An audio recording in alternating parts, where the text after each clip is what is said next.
అక్షయ తృతీయ నాడు బంగారం కొనుక్కోమని ఎక్కడా లేదు. అక్షయ తృతీయ నాడు బంగారం కొనుక్కుంటే ఏమొస్తుంది?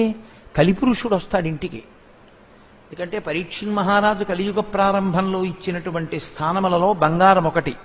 అక్షయ తృతీయ నాడు బంగారం తెచ్చి ఇంట్లో పెడితే అక్షయంగా కలిపురుషుడు వస్తాడు.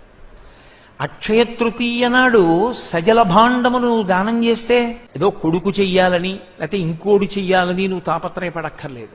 నీ జీవుడి కొరకు నువ్వు చేసేసుకున్నావు. ఎన్ని జన్మలకి? అక్షయం, దానికి అంతు లేదు. అందుకే అక్షయ తృతీయ తప్పకుండా చేసుకోమని చెప్పారు. కొన్ని తప్పకుండా రోజు ఇవ్వవలసినవి కొన్ని ఉన్నాయి. చక్కగా తన భార్య తీసిన చందనాన్ని ఆ ఎవరు దానం పుచ్చుకుంటున్నారో ఆయన యొక్క శరీరమునకు అలదుతారు. అలది ఒక గొడుగు పడతారు. పట్టి ఆ గొడుగు ఆయనకి దానం ఇస్తారు. ఆయనకి చెప్పులు తీసుకొచ్చి ఆ చెప్పులు ఆయనకి దానం ఇవ్వాలి. నీకు అవకాశం ఉంటే నవధాన్యములను కూడా ఇవ్వవచ్చు. ఒక్క శనగలో ఒక్క కందులో కాదు, ఇస్తే నవధాన్యములను ఇవ్వాలి.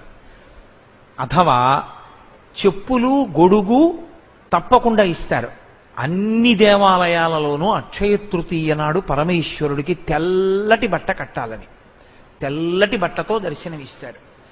ఆ రోజు నువ్వు ఏది ఇస్తున్నావో అది నీ జీవుడికి అనంతమై పడిపోతుంది ఖాతాలో. అది నువ్వు పొందడానికి అర్హత పొందుతావు. అక్షయ తృతీయ నాడు నీటి కుండ దానం చేసుకోలేకపోతే వాడిని వాడు పాడు చేసుకున్నంత దరిద్రుడు లోకంలో ఇంకొకడు ఉండాడు.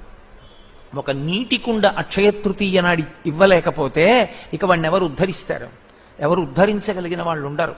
అవి తొణికిపోకుండా కీటకములు పడకుండా కొత్త గుడ్డ చేత ఆచ్ఛాదిస్తారు. వాసిని కట్టారంటారు. కట్టి పట్టికెళ్ళి చక్కగా నీటి కుండ ఇచ్చి నమస్కారం చేస్తారు. ఇది అక్షయ తృతీయ నాడు చేయవలసిన పని. అంతేగాని అక్షయ తృతీయ నాడు బంగారం కొనుక్కోండి అని చెప్పనూకూడదు.